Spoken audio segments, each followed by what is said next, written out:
Hello there. I did not think that I would be doing another medical video. About 5 years ago, I recorded a little bit of my journey regarding NovaSure ablation that I had done, which was a complete fail. That's going to be right up here. And then 4 years ago, a year after the NovaSure ablation, I recorded a video regarding my hysterectomy journey, which is right there if you want to watch. And I will say that about 2,000 people watch that video every month for the past 4 years. Um, and since then, I can say, because I have so many women asking questions, for example, how are you feeling? How's your sex life? What has changed? Like, is everything good? So, this is kind of a follow up. And also, I'm layering this with something that I've just learned.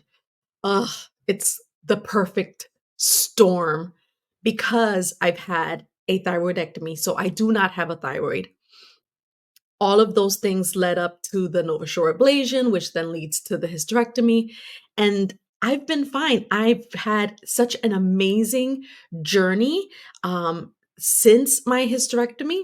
A lot of things have changed, obviously, in my life. I am in a new marriage and I am traveling a lot, and I have no issues whatsoever until now.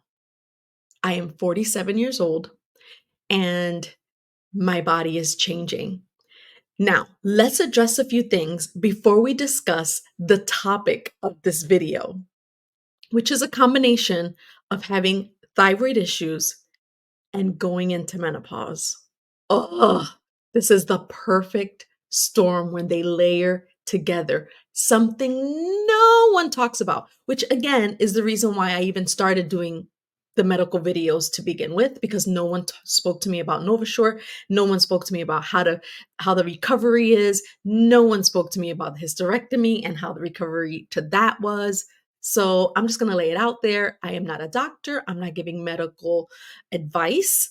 I'm just sharing my journey and what I'm about to learn about having a thyroid issue and walking into menopause at the exact same time. Now, please understand that this is what statistics say, there are 60 million people who have thyroid issues and they don't even know it. It's undiagnosed. They don't even know it. I was one of those people. I literally had a non functioning thyroid for 2 years. I had four gorters in my throat and we didn't know. I was behaving erratically. I was not okay. And I did not go to a doctor. No one said, Liz, maybe you should go see a doctor. And when I did, then I found out all of this stuff transpiring. So let's talk about the the things that are the things that are said about people who have thyroid issues or thyroid symptoms that are undiagnosed, or even if you're on medication. And in my case, I depend on the meds to give me the hormones and everything that I need for my entire body to function, because that little butterfly is in charge of pretty much your entire body. Like, she's talking to your brain on a constant basis. So the reason why people will say things like, she has a thyroid issue, she can act a little crazy, which I really don't like that. I don't think anyone likes to be called crazy. Um, but that's what's said, because our mood swings, because we can be erratic sometimes. And this is only when our levels are not where they need to be. When your levels are where they need to be, then you're behaving like a person who has a thyroid who that is fully functioning, right? So when things go off balance, you immediately know, well, ladies, my levels have been unbalanced, all while going through this life change that all of a sudden I'm like, wait a minute, this is more than just a thyroid issue. This is walking into menopause, or perimenopause, like they call it. I am in that age range. And the reason why I'm saying this is because I've been talking to some of my friends who have no thyroid issues, but they're telling me that they've suffered when they started going into menopause the same symptoms that I'm talking about. So this has caused me to question, is this really a thyroid issue, or is it both? Or is it this more than that? I did get my blood work done 3 months ago, and my levels were extremely high. I was having major heart palpitations. I couldn't breathe. I was not okay. I would be afraid to even get in an elevator. Um, I would take the stairs because I didn't want to be in an elevator. Like I would sit in a meeting with coworkers and my heart would be racing. No one would know anything, but I was in extreme like panic mode. I just wanted to run out of the meeting. Thankfully, I'm at a place now where I work from home and I've been able to supplement exactly that salary that I made uh, just a year ago.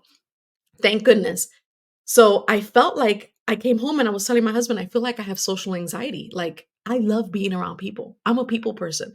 So this is not like me. I don't like it. Went to the doctor, they did the blood work, and wouldn't you know it, it was way too high. So the doctor, obviously, she tells me I'm gonna change your levels. I'm gonna put you now on 75 rather than 100 on the levothyroxine. 3 months from now, we're gonna check your blood work again and we're gonna see where you're at. Dum dum dum. It is extremely now low. So she walks in and she says that I am extremely sensitive to my thyroid medication. Not a good thing because I depend on that thing. I do not have a thyroid, I do not have a gland. So now we're playing the game, and this is where this video is going to end. We're playing the game of 4 days, 100, 3 days, 75, and just kind of like playing from Monday, Tuesday, Wednesday, Thursday, 100, Friday, Saturday, Sunday, 75, and see how that works. My thyroid levels are out of whack. Plus, I'm having these momentary heat flashes, and all of this thing is happening at the same time. And I literally just last week or 2 weeks ago, I was thinking, I must be going crazy. This is not right. I can't be in a car and feel like I'm stuck in traffic because I will lose it. I was standing in line in Epcot and just waiting for a ride or what, and I couldn't do it. That's not me. The perfect storm. Thyroid and menopause combined when one is not level and the other one is happening at the same time. I have a few doctor's appointments coming up, and I'm just going to share my journey right here and see what they say.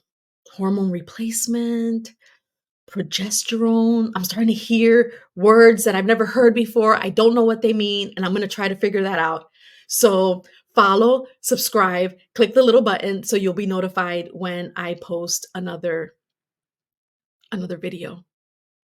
I'm going to be 50 in a couple more years. I want to be okay to be able to get on a plane and continue to travel with my husband. My kids are grown.